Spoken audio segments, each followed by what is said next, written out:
Zoom, can you guys hear me okay? I know we're having a little bit of technical difficulty. Can you guys hear?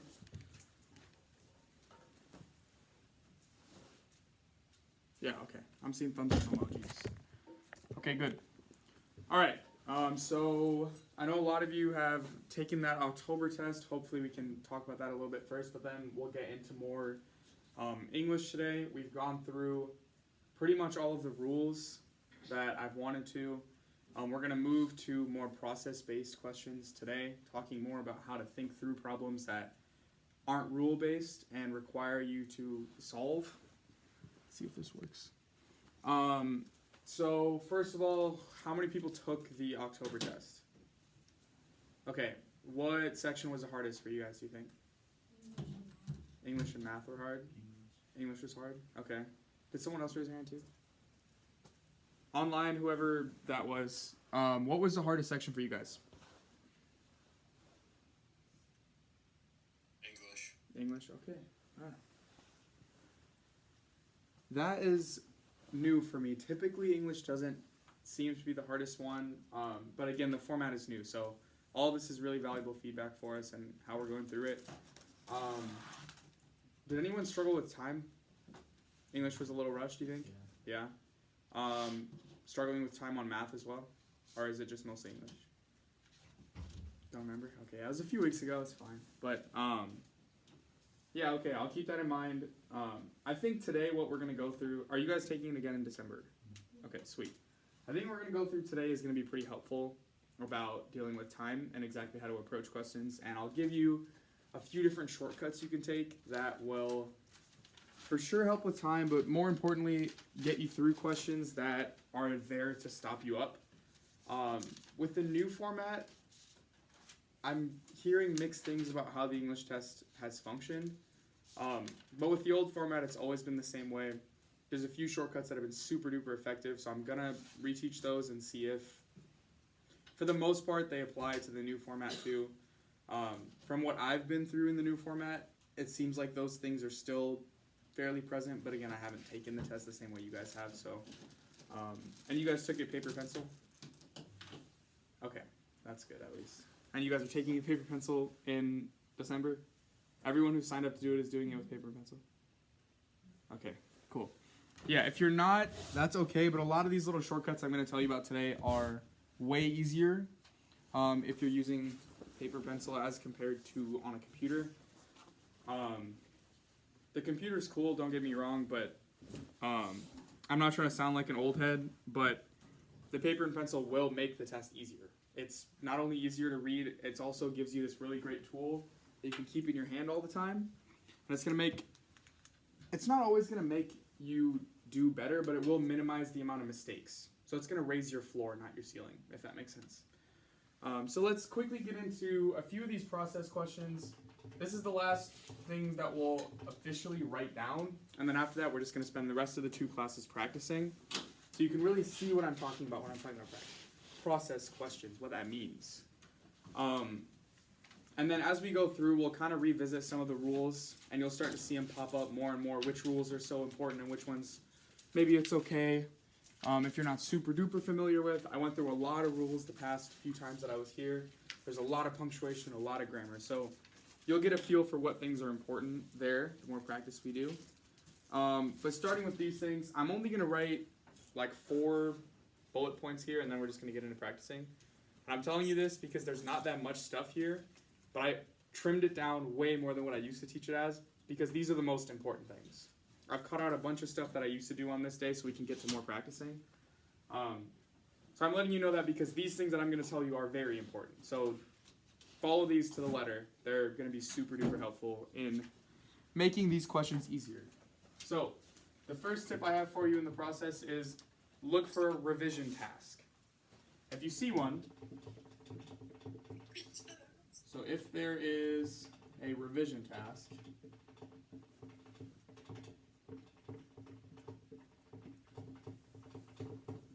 this is a non-negotiable. Please underline it and forget everything else. I'm going to literally write forget everything else.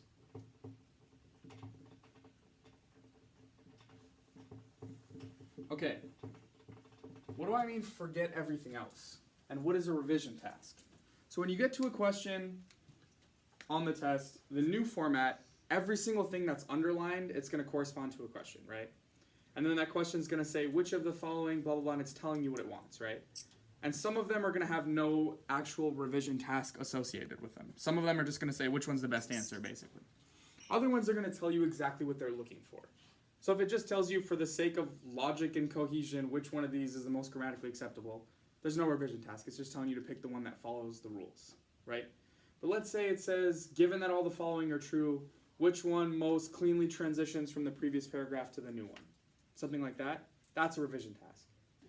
So whenever you see that, you got to underline it immediately. The reason I'm asking you to do... Oh, this person is unfortunately having trouble getting into the Zoom room. The reason I'm telling you to do that is this has been shown time and time and time again. This is going to make these questions easier. What they're trying to do here is they're going to give you 4 options. Most likely, if there's a revision task, all of them are going to be grammatical. They're all going to be grammatical. They're all going to make sense. One of them is going to follow the revision task, the other 3 won't. I cannot tell you how often students go through, they don't read fully the revision task, they won't underline it, and they'll go through the answers and be like, oh shoot, they all make sense, what do I do? And they pick the one that sounds the best, which most of the time is a good idea. The issue is it's not asking you what sounds the best, it's asking you to do a specific function. So that's why I'm telling you forget everything else. If one of them seems grammatically wrong, I don't care. Everything else I've told you about in this class goes out the window if you see a revision task.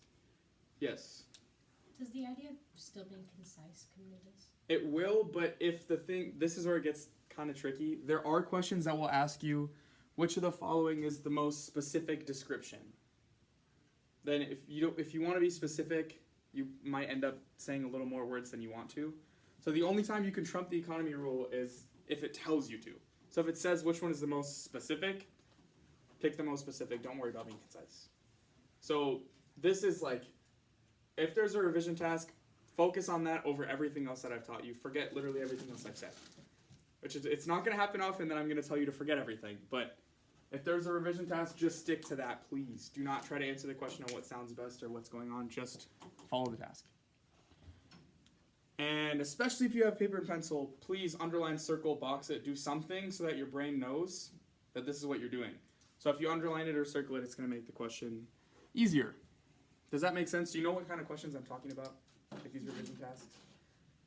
If you don't, that's okay. We're about to see them when we go into practice. So I'll point them out when we see them. Okay. How about, for those of you that have taken the test, you probably remember the questions that look like this.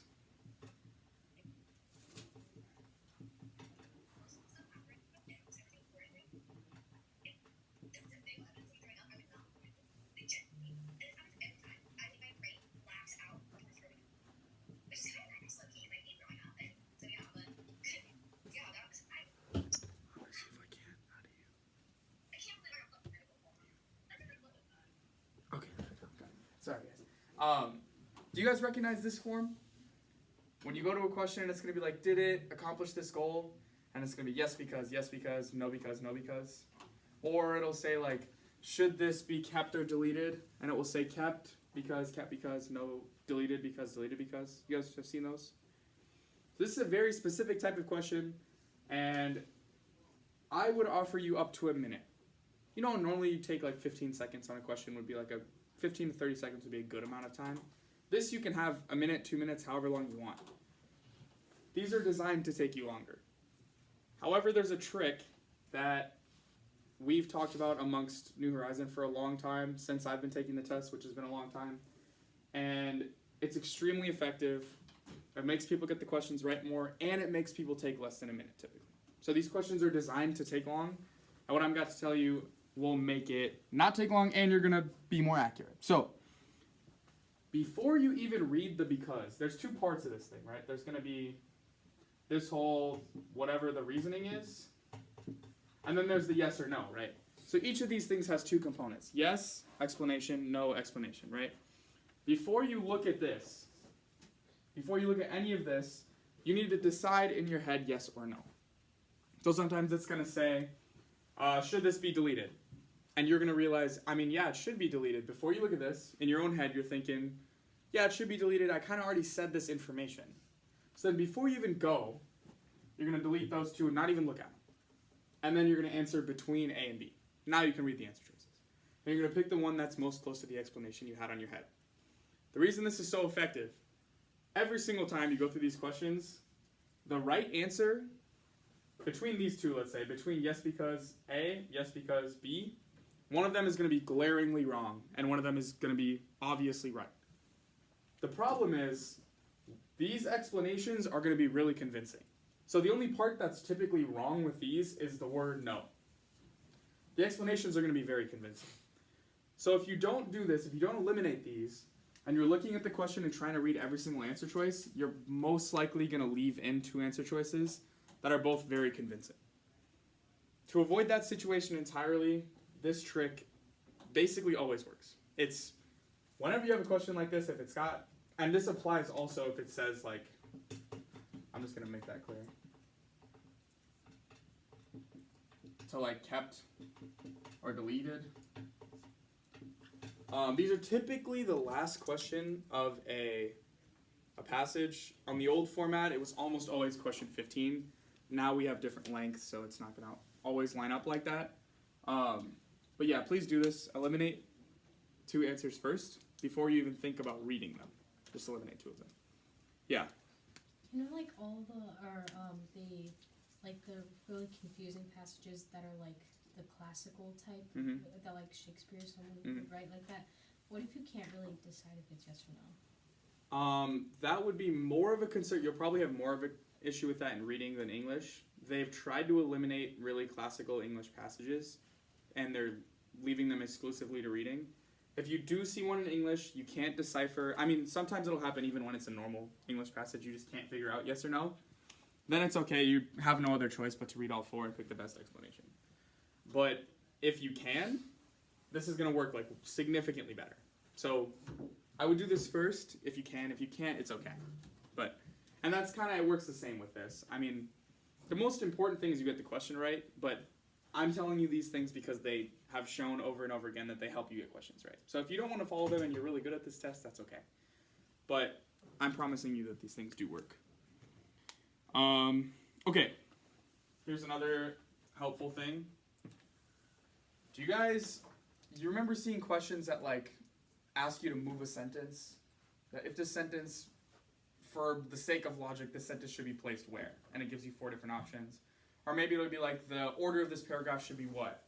And then it'll give you 1, 2, 3, 4, 1, 3, 2, 4 different sentence orders. Maybe it'll ask you to change entire paragraphs around. There's a bunch of different things that they're asking to adjust the order. Those questions are all asking about organization, right? Organization of something. So if you recognize an organizational question,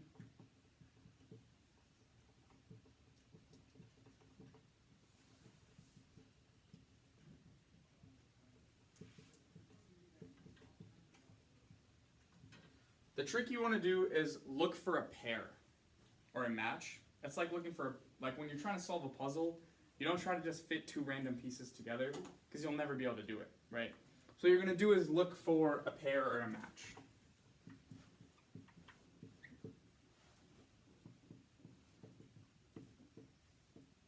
Okay, what does that mean? Whenever there's an organizational question, the ACT does not write questions that don't have a match or a clue as to where the sentences need to go. One of the most obvious pairs or matches that you can look for is time. Sometimes a sentence is going to say like, in 1947 this happened, and then the next sentence will say, in 1921, so then you're obviously thinking that shouldn't be in, that's the wrong order, right? So if you see that those 2 times are wrong in chronological order, you can adjust the sentences that way. Sometimes it'll be about topic, or it'll be like, sometimes I get bored, and then the next sentence is talking about something super duper exciting. Those things don't go together, right? So just look for pairs or things that either thematically or chronologically fit together, and that's how you're going to approach organizational questions, is try to remember where exactly are they talking about this topic. And that applies also to, I didn't mention this type of question, but do you know sometimes it'll be like, the author's considering adding this piece of information, and then it gives you a little, okay, now where should the author add this? And you have to go back and kind of figure out the exact same thing. You're just looking for a pair or a match. I know I didn't give you a ton of strategy with that one, but typically, if you think of it as looking for a match, it works out better that way than trying to blindly approach these problems. Okay, and then last thing, this is something I kind of glance over the past few times I've taught this class, but I've noticed that it's become a bigger deal on the new format, so I'm including it now. And that's to pay attention to the tone.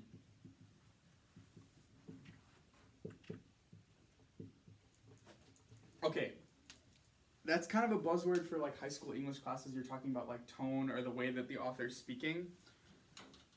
The only reason I'm asking you to pay attention to this, for the most part, it doesn't matter. I'm not asking you to read every word in the English test. I don't think that's a good idea.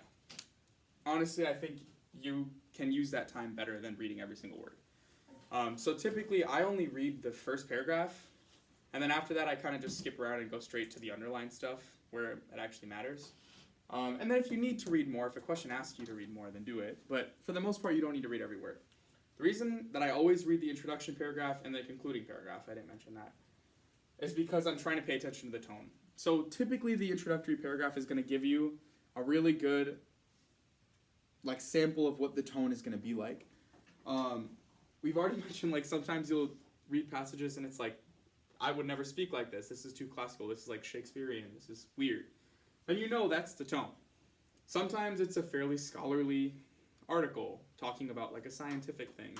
Then you're not going to use really casual words in it. Maybe it's the opposite. It's a really funny piece and it's extremely casual. Well, then you're not going to use very scientific words in it. So I'm only asking you to do this because they're going to ask you sometimes about the tone. And there'll be 4 answer choices that are all grammatically correct. They follow all of this stuff. The only difference is they're using different word choice. So if you have an idea of kind of the level of tone that the author's speaking with, then you can quickly figure out which ones fit best. Surprisingly, this is more present on the new format than the old one. Wasn't really expecting that, but if we catch one today and practicing, I'll point it out and make sure that I point back to this. So, okay. Do these general rules make sense? I know it's really hard to do without questions in front of you, so I'd love to just get into practicing. Yeah. So you mentioned the word choice questions. Mm-hmm. What if they're like 2 really good words? There's only one right answer at the end of the day. So like it gets stuck sometimes. They'll try to make it obvious to you, especially tone-wise. One of them is going to say something that just doesn't fit the tone. So they wouldn't put things that are too close together. So if you assess them as too close together, then look back at your assessment because they won't make mistakes like that. They won't give you 2 answer choices that are too close to each other. But yeah. Unfortunately, the process rules are kind of tough because there's not rules to point to be like, this is how you know. It's just general processes. So the best way to do well on these is practicing. So that's kind of my plan for today. Do these otherwise generally make sense? I think we're going to see them better, and I hope that we start to see them pop up in the book so that we can explain them a little bit more. Let's go to this book. Everyone's got it with them? I'm going to jump to page 550. Now again, I'm going to acknowledge that this format is different than the one that you guys are going to see in December. This book is following the old format, the test that I took, which is slightly more difficult. The timing is going to be slightly different. So I'm going to hold you to that harder standard while we're practicing. And it shouldn't feel too bad. You're going to go from question 16 to question 30. So it's one full, huge passage, as compared to you guys will be doing 10 question passages or 5 question passages on the tests. So this one's just a little bit longer. You'll have 9 minutes to do it. It shouldn't feel rushed at all, so take your time. You don't need to rush. And then, yeah, use the rules and the processes that I've described, and then we'll come back together. I'm going to point out a few questions if they fall into any of these categories, and then I'll leave it open to you guys to talk about any questions that were, even if you get them right, please bring them up, because we can confirm or talk about the rules that we've talked about or exactly how to approach practices. I'm going to keep, can you guys see this timer? Can you see it in the back? Okay, I don't want to try to like block your view or whatever, but I'll stop you guys at 9 minutes. So did everyone remember the direction? 16 to 30. Good? Yeah. What page number? 550. Okay. Good? All right. You can start.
All right. Basically 9 minutes there. Really good. I'm really pleased with how timing went there. This, based on my experience, this passage is probably slightly harder than the average passage. If we were on a 1 to 10 scale, 5 being like the normal, I would say this was probably a 7. It's like a fairly difficult passage compared to the usual. There were some things that were definitely a little bit outside of what we talked about that might be. I don't normally go over like verb tenses because I feel like normally we can figure those out, but there was a few on here that might have taken some thinking. So I'll read all through the answers and then I'll talk about the few that I wanted to touch on, and then I'll leave it open to you guys for questions. So starting at 16, G, D, H, A, G, D, F, A. Starting at 24, F, C, G, D, H, D, J.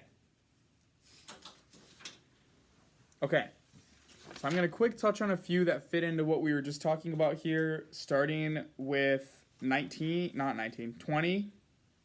meant 20. This is a great example of kind of what we talked about with organizational questions, right? So 20 says, upon reviewing the paragraph and noticing some information was left out, the writer writes some addition here. For the sake of the logic of the paragraph, it should be placed where? So we're looking for a pair, right? And this is how I'll just kind of talk through my thought process of how I do these questions so you can kind of hear what's going on in my head. But so reading the sentence, her name was Lisa. She lived in my dorm, mutual friend, knowing, okay, so we're talking about a person, right? And we're saying her name is Lisa. So if that's how the sentence starts, the previous sentence needs to be talking about a person somehow, right? So we're starting, it has to be at least after sentence 2, because that's what the answer choices say. So let's start at sentence 2. I had admired her work for years in art books, but I never thought I would see the actual painting, which is miles away from where I lived. Okay, I can't just start with her name is, right? So it can't be F. I finally got my chance when I met someone else who loved the painting as much as I did. Okay, we're starting to talk about someone else, right? So now it would make sense to name the person and say her name is Lisa. Does that make sense, kind of? And then you could check the other two kind of with the same process, but that's typically how I go about those, is I find what should come before, right? So like some sort of pairing, and then I just wait until I see it. And then right after sentence 3, there was the match. So this sentence would pretty conveniently slide in at after sentence 3 or answer choice G. Does that kind of make sense, how to go about that? Yeah. Is the question always going to be referring to whenever there's the box with the number, the paragraph before the box? Yeah, it won't ask, well, okay, let me not make a blanket statement. Typically, yes. It's going to be asking about what's going on beforehand. There are times, if there's a box, it'll be like, which one of these is the most logical transition or something like that. So then to know what the best transition is, you have to know what's before and what's after. So I don't think it's always a bad idea to like go read a little bit after the box on those type of questions. But this one, yeah, is referring to the one So beforehand. most of the time, though, if it's a number in boxes.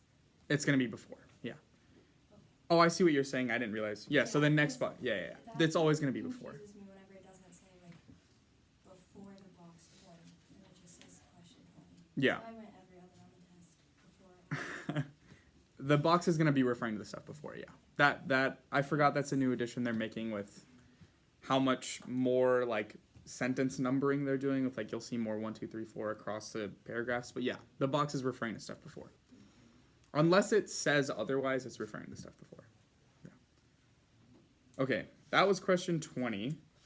One other one that I want to talk about, 24, was another pretty similar one to what we were talking about.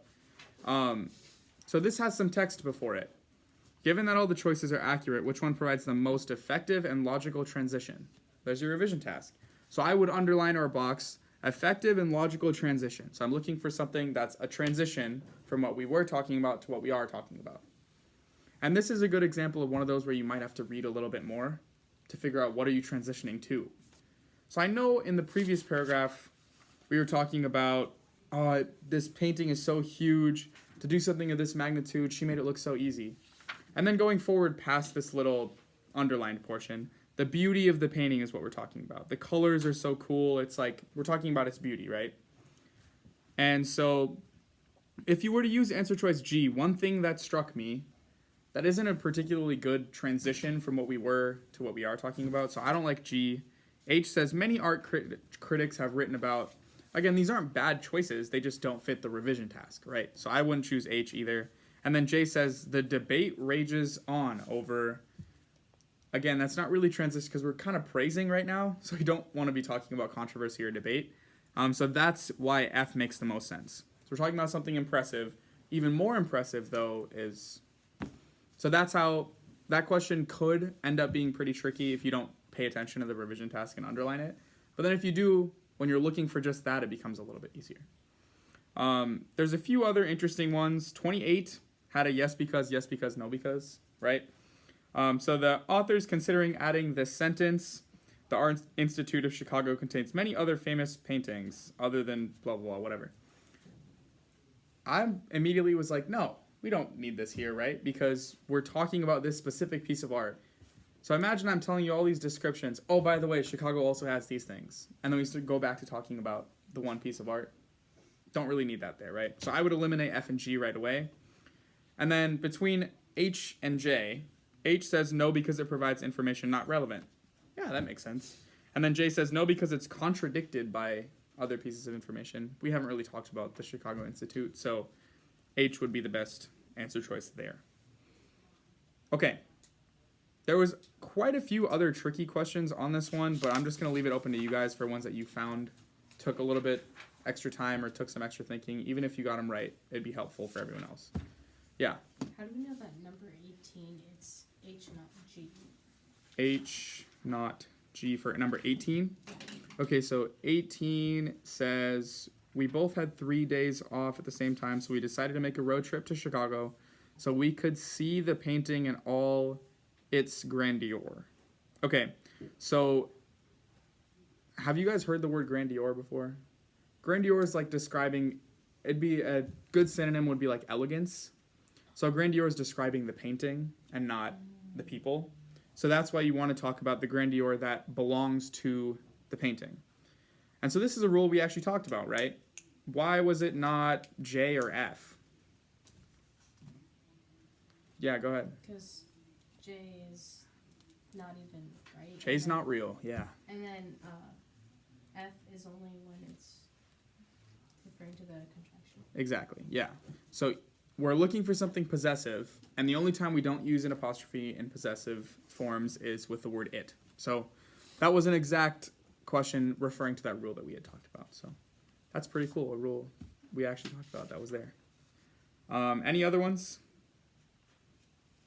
This is not like part of the passage. Yeah, but, go ahead. Like whose versus whose, like the apostrophe S versus the SE. How do Oh, okay. I see what you're saying. Like, I'm just going to make a little bit of room. I know this is going to bother people that I'm leaving it half, but do you mean who's like this versus who's like that? Yeah. This is just a contraction, like who is. And then this would be like, if you're thinking like whose is whose or something like that, that's this one. So like the way that I do it is I just go through, and if you can replace it with who is, it's this one. If you can't, it's that one. That's kind of how I just go through it. Yeah. Okay. Did you have a hand up too? Yes. Go ahead. 26. My first answer was G, but then that's the one that was like right, but I switched it to J, and I'm just confused because, like, why is G right? Like, G, I mean, with J, they say earlier how it was viewed from a distance. I'm just confused why G is right. Yeah. This is a particularly, I was going to say, if no one was going to ask this, I was going to talk about it anyway. So thank you for bringing it up. This is a type of question I used to cover pretty heavily in this like process thing. And I started to skip out because they're not asking as many on the new format. But the idea, they're called relevance or meaning questions, where they're asking about a specific term, phrase in the sentence and what its actual meaning is. So if you were to remove it, what changes? And the trick with these is pay attention to the sentence specifically and then the broader context of the paragraph. So it does mention it earlier, but if you read, how do I describe this properly? What I typically do when this type of question comes up is read the sentence with and then read the sentence without. So it's talking about the phrase from a distance, right? So if I were to read the sentence with, even the parts of the painting that appeared white from a distance were vibrantly multicolored when viewed up close. So that you can see that contrast of like, oh, when I'm looking at it from a distance, it looks like this. But then when I get close, it looks like this. Now, if you were to eliminate that, even the parts of painting that appeared white were vibrantly multicolored when viewed up close. So it's like, okay, it's not, the only thing that it's losing is that contrast, right? So the issue is there is something being lost. So like Jay's reasoning kind of makes sense because the information is said elsewhere, but the sentence does still lose something because of its contrast. Does that make sense? So it's like when the economy. Yeah. That is a very difficult question, though. If I had to guess, I would think a lot of people, if this were presented on an actual test, would have also gone with J. But it makes me happy that you were between G and J, because those are both pretty reasonable answers. Any other ones?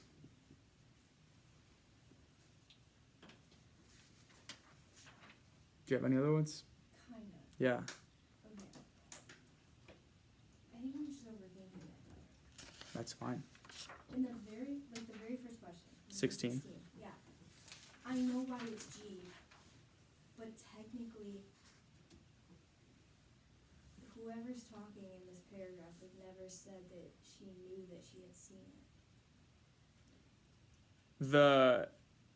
The trick for this one, this is like a verb tense thing we didn't exactly cover. But if you've done, are you guys in like foreign language classes in school? Like, do you guys ever get into like Spanish class or like French or German or something? This is something you learn at kind of like when you're beginning to learn a language. So it's kind of, we don't always like think about it when we're talking in English because we've been speaking forever. But like, it's a specific tense based on the situation. So because the sentence says, I had admired, right? Had admired is like different than I admired, right? Had admired is like a kind of double past tense situation. I had done that. I admired her work of art for years, but I never thought. So now you're entering a hypothetical situation. So now when you conjugate your verb, you have to use the word would. So you can't say, I never thought I saw. You have to say, I never thought I would see. Does that make sense? Yeah, it makes sense in like the verb tense way. That's why I think I'm just overthinking it. Because at first, like, I thought that it was G because of the verb tense. Yeah. But then I just started reading into it, like, not how it actually is. Because then I started thinking, like, oh, well, what if she didn't know that she had seen it? So then I was like, technically, like, she wasn't conscious. But so it is my overthinking. Yeah. Just go with what you had. Yeah. You were right on the right track. 23, yeah. Okay. Yeah, this is let me show you one more thing I was going to mention earlier about this question, and there's one more actually that fits into this category. But sometimes you'll see a question, and I know this didn't get you, but it gets a lot of people. Is there some question, and then it's going to say blah, blah, blah, blah, blah, least, and it's going to capitalize it like that, or it'll say blah, blah, blah, blah, not, and then whatever. If you see that, then it gives you your answer choices. The trick with this, okay, let's say these are. This is shown to be very effective. I don't have the study with me, but I know there's a study on this and it works, I trust. But maybe if I remember, I'll bring the study next time. But the idea is you underline whatever the capitalized word is, least or not, underline it, and then draw this bar between the answers and the letters. It's like this bar there. What that does is, for whatever reason, right now it's pretty easy to remember. I'm looking for the worst answer. I'm looking for what doesn't fit or what's the least acceptable. But then when you get to test day, maybe you're a little nervous, the room might be intentionally cold or something. Then stuff like this, you'll just read the least acceptable or I did not. And then you go and you're like, wait, all of these make sense, what the heck? And you forget what you're doing. So even if you eventually do figure it out, it's going to eat up like 15 seconds that you could have kept. So for whatever reason, I don't know the psychology behind this, but when you do that, it works. And all of a sudden you remember what you're doing. This serves as a reminder that you're looking for the worst answer. So do that, it's going to help you. Side note. So you're looking for the least relevant, right? Okay, so I have the little bar there. You're looking for a sentence that doesn't really fit. So as you're going through, the first thing that struck me as we entered the room was where the painting was displayed, the size. So we're talking about the size. And then it says a common canvas size is 24 by, and then it says it was enormous. So do you see how like 1 and 3 are kind of a pair? Mm-hmm. We're talking about every other sentence across it is talking entirely about this one specific painting. And then if you just randomly throw in, oh, by the way, a common size is this. It's out of all of those, I would say that's the least relevant. I don't think it's particularly bad if it was framed in a different way, but every other sentence is talking specifically about this painting, and then there's one that's throwing in kind of interrupting information. So I would say, yeah, 2 is probably the least relevant to the paragraph. Does that make sense, kind of how? Any others on that one? In case you're wondering, 25 is the other one I was talking about where you could draw a bar and it would make that pretty helpful. Okay, let's move on and do one more passage here. Let's go 31 through 45. Because everybody was doing pretty well on time, I'm going to simulate a test situation where you're under a little bit of time pressure. So I'm only going to give you 7 minutes and 30 seconds. I'm going to take away a minute and a half. If you're getting close to almost running out of time, this is just a good simulation for when you do. It's probably going to happen at least once on the test where you're kind of pressured. So I'm just going to simulate some of that pressure so you can get some practice. So 7 minutes and 30 seconds.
All right. Nice job again on timing. That was a whole minute and a half faster. So you're probably not going to find yourself in that much time pressure ever. So I'm just stimulating something that's going to be a little bit harder than actually what you're going to see. So anyway, if you didn't finish it, don't worry. And if a few of the questions felt rushed, do not worry. You're not going to feel like that on the test. But I just wanted you guys to get a feeling of what the worst situation is, just so that you're not absolutely shocked if everything goes wrong. You'll still be able to work on it and to be okay. So don't worry too much. Okay, let's start at 31. I'll read the answers going forward here. Okay, 31, A, F, C, F, C, J. Starting at 37, C, J, D, J, A, G, C, G, B. Okay, did you guys get those? Do I need to repeat any of them? Good? Okay. I'm just going to let you guys ask away because we don't have a ton of time, so I'll just rather address what you guys think. Yeah. Number 43. 43. Here it is. Okay. Certainly after... Okay, oh, I see. So the trick with this question is anytime you have some sort of grammatical structure like this, the sentence is so long and complicated, they're making the sentence long to try to make you forget the structure. So what I would do is anytime you see something hugged or not important, just eliminate it and try to read without it. So if I'm seeing certainly after a time, okay, I would just eliminate after a time. And then certainly you don't need because it's an introductory phrase, right? So owners will see that communicating with their pets, not just cats, again, a hug, right? So I would just eliminate that for now. Okay, owners will see that communicating with their pets is every bit as important to forging good relationships as to communicate with other humans. So I'm still like, oh, there's just so much going on. So I might even remove to forging good relationships. So I just crossed that out too. All right, now let's try reading it. Owners will see that communicating with their pets is every bit as important as communicating with other humans, right? So that would be C. Does that, can you like kind of hear that sentence structure now? So I think this is the kind of trick that you do when you get stuck with like, I have no idea even where to start. That's kind of how I felt when I started this question, because there's so much by the way information. So if you just eliminate by the way stuff slowly, eventually you'll get to the core structure of the sentence they're asking about. And this is just a comparison, right? So they're saying owners will see communicating with their pets as just as important as communicating with humans, right? So you want to make that parallel between those two structures. Does that make sense now? Mm-hmm. Okay. Yeah, so if you get stuck and you don't know where to start, just start eliminating things until you can feel a little bit more what is going on. Okay, any other ones? Yeah. 39. Okay. This fact is demonstrated more clear since one observes households that have only one cat. Okay. More clear is kind of like saying like more good, right? It's just like you don't want to put those two things together. You want some sort of adverb after, and an adverb is something with an ly. So you'd want like clearly instead of more clear, more clearly. Makes a little more sense. So I would eliminate A and B for that since they're saying clear. And then the difference between C and D is clearly since and clearly when. So if you say the fact the fact is demonstrated more clearly since one observes households that have only one cat versus demonstrated more clearly when one observes households, I think when just makes a little bit more sense there.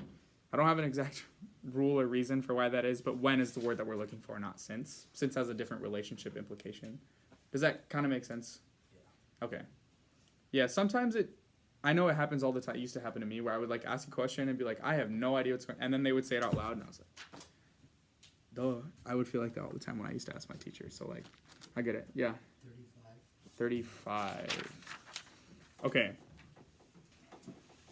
This is another one, kind of what we were talking about with her with relevance or meaning questions, where it's asking, if you were to delete this, what would happen?